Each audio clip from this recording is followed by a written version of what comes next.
Hola amigos, nosotros somos de la Unidad Educativa Miguel Ángel León Pontón y vamos a presentar el tema sobre la literatura del realismo social. ¿Qué es el realismo social? El realismo social es un movimiento de posguerra que nos da algún respiro frente a la escabrosidad y maldad que aparece en el tremendismo. Además, aunque se desarrolla en una España aún bastante dañada por la guerra civil, este se sitúa en un momento en el cual el país se empieza a recuperar, a pesar de que hay muy efímeramente, pero ya es un inicio hacia la recuperación después de grado de destrucción y pesimismo que hay durante la primera generación de posguerra. El realismo social fue un género literario que correspondió a la segunda generación novelística de la posguerra. La primera es el tremendismo. Se inicia en España durante los años 50 y por eso también se le conoce como la generación de medio siglo. Tratan de producir fielmente la realidad social en la que se encuentran, intención social y estética realista. Son las dos características básicas de esta literatura. A continuación les voy a hablar sobre las características de la literatura del realismo social. El realismo socialista tiene sus raíces en el neoclasicismo y las tradiciones realistas de la literatura rusa del siglo XIX, que describe la vida simple del pueblo, de lo cual es un exponente de la obra de Máximo Gorki. Su objetivo es exaltar al trabajador común, sea industrial o agrícola, al representar su vida, trabajo y recreación como algo admirable. En otras palabras, su objetivo es educar al pueblo en las miras y significado del socialismo. La meta final es crear lo que Lenin llamó un tipo de ser humano completamente nuevo, el nuevo hombre soviético. Stalin describió a los ejecutores del realismo socialista como ingenieros de almas. El término realismo se refiere a la intención de describir al trabajador como es en realidad, portando sus herramientas. Los pintores representan campesinos alegres y musculosos, trabajadores de fábricas y granjas colectivas, maquinaria durante el estalinismo. También producían numerosos retratos heroicos de Stalin. Los paisajes industriales y agrícolas que exhibían los logros de la economía soviética eran temas muy comunes. Se esperaba que los novelistas escribieran historias concordantes con la doctrina marxista del materialismo dialéctico.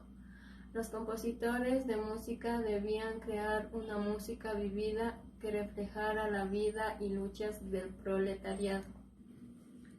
Vamos a hablar sobre uno de los principales representantes del realismo social, Juan Valera.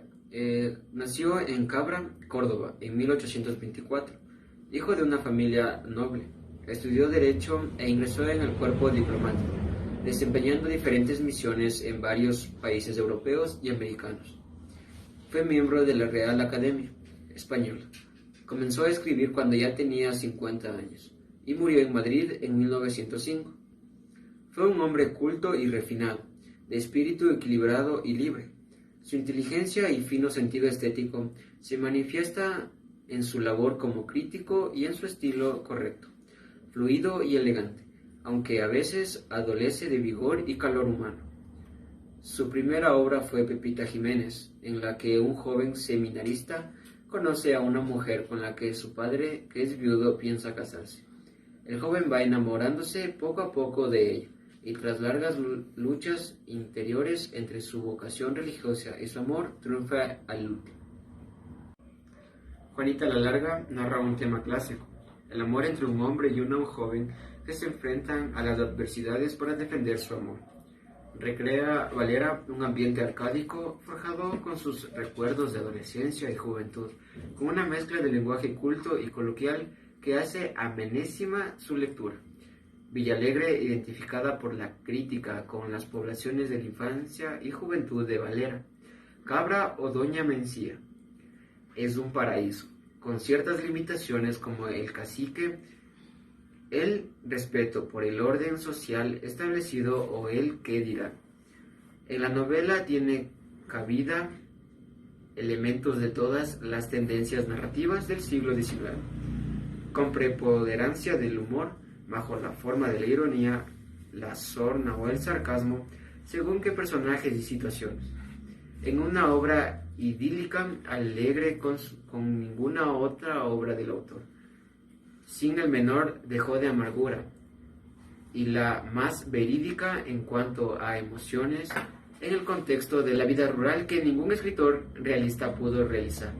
Juanita la Larga respetó sobre todos los demás. El único precepto no sujetó a épocas, al que se adscribió Valera, sin reservas.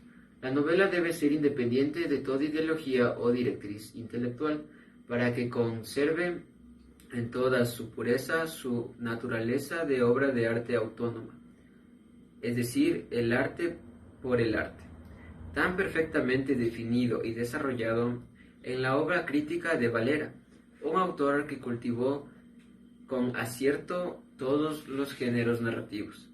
Esta edición pretendió penetrar en las razones que motivaron la redacción de esta novela, explicar el ambiente reinante en la España de la época y las circunstancias de la vida y la obra del autor, aportando las claves para su comprensión y disfrute. Bueno chicos, con esta información aprendimos que las consecuencias de las circunstancias sociales de la época. También aprendimos de la consolidación de la burguesía y como clase dominante. También la industrialización y el crecimiento urbano y la aparición del proletariado.